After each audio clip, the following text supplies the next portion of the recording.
Do you have a vagina? Do you identify as a vagina? Are you a vagina? If yes to any of these, this is the video for you. Hello, I have read Vagina Re-Education by Lynn Enright, and let me tell you, it was a sex education that I never thought I would get because I didn't get a good one. I am more than my vagina. I am more than my ovaries.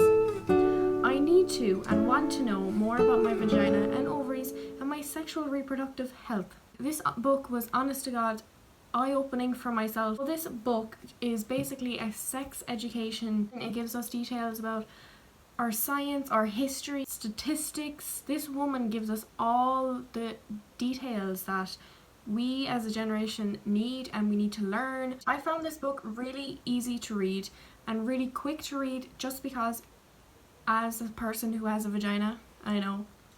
What? I didn't even know I had genitalia. Yeah, I'm totally joking.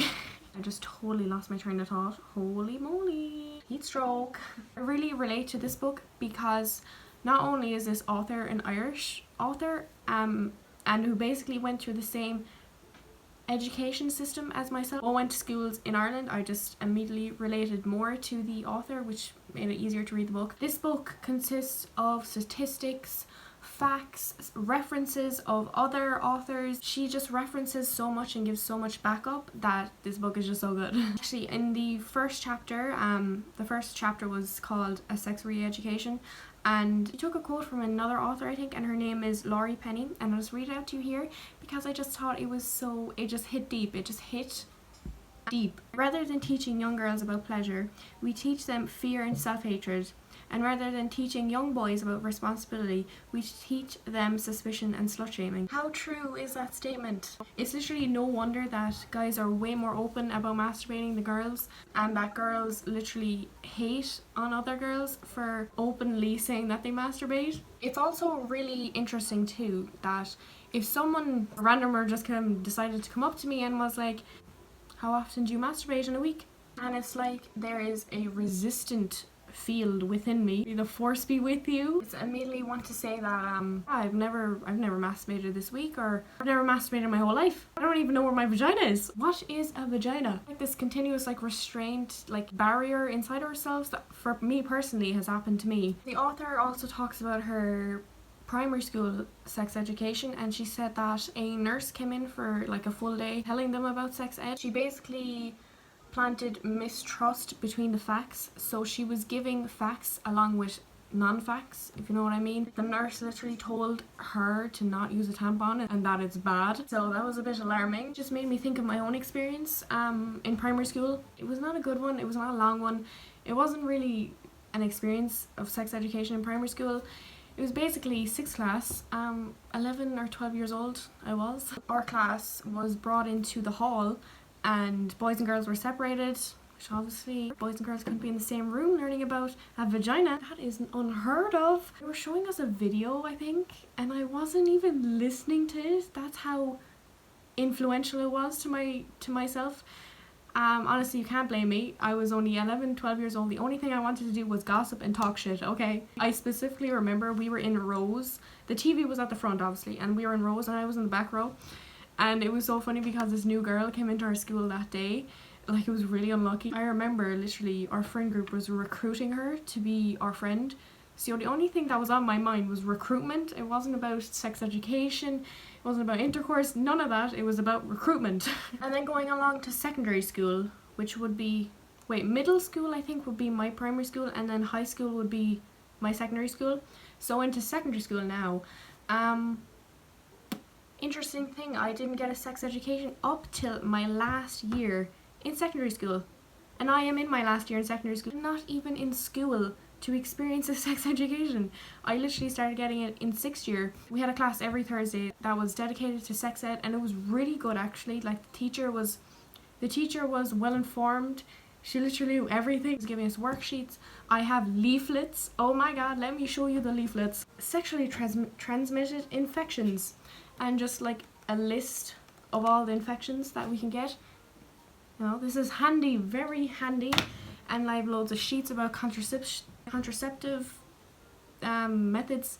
The teacher touched base on these topics because there's so many topics in sex education. In secondary school there was so much emphasis on the mechanics of reproduction, and there was little to none on the sexuality and the other aspects of it. There was a chapter about vagina, about pregnancy, menopause, periods. Oh my god, literally a chapter about everything. It was really good. I was flying through the book, like I was getting past chapters like there was no tomorrow. I was so interested, and I was like I was having discussions in my head about the topics. I was like relating, if she said something and I related to it, I was having conversations in my head. Like a really thought-provoking book, I have to say. I would really recommend reading this book. I really want to read, I think it's called the Vagina Bible, but it's not on my library online reading thing, so I can't read it. The author went into in depth about girls and periods and how, I think, what was the statistic? It was in UK. She had a lot of statistics involving the UK and the US. But there was one in the UK in 2017. It was like 2 out of 3 or 3 out of 4 or 1 out of 4 girls didn't know about menstruation and didn't know what to do when they got their period.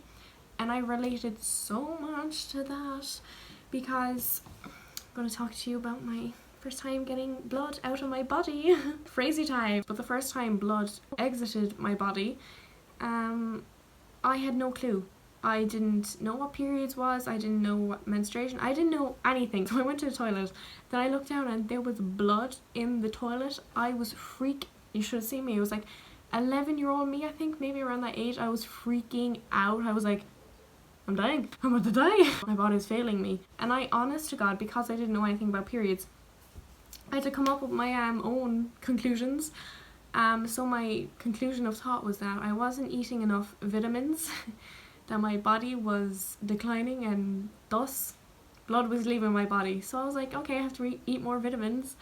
That literally was the first thing that popped into my head. I remember that so clearly because it was just so funny thinking about it now, because it's just so not true. First thing I did was I flushed the toilet, and then I went out to my mom and I was like, Mom, there's blood in the toilet. And she went in, but there was obviously none because I fucking flushed the toilet. I basically flushed it, so like she couldn't see it anyway. She was like, what do you mean there's no blood? And I was like, there was. And here I am, a couple of years later, alive. I don't have vitamin deficiency. Thank the heavens. I actually love talking about this. This is so fun. I love giving my experiences, and I really hope that you give your experiences about literally just being someone. So I'm going to learn more about the vajayjur, the bahahas, the vaginitalia, when we're going back to school. Maybe if I ever see my school again, if I ever see my teachers again, I'll be the one teaching the biology class. Back away, teacher, I know everything. Anyways, hope you enjoyed. Peace out.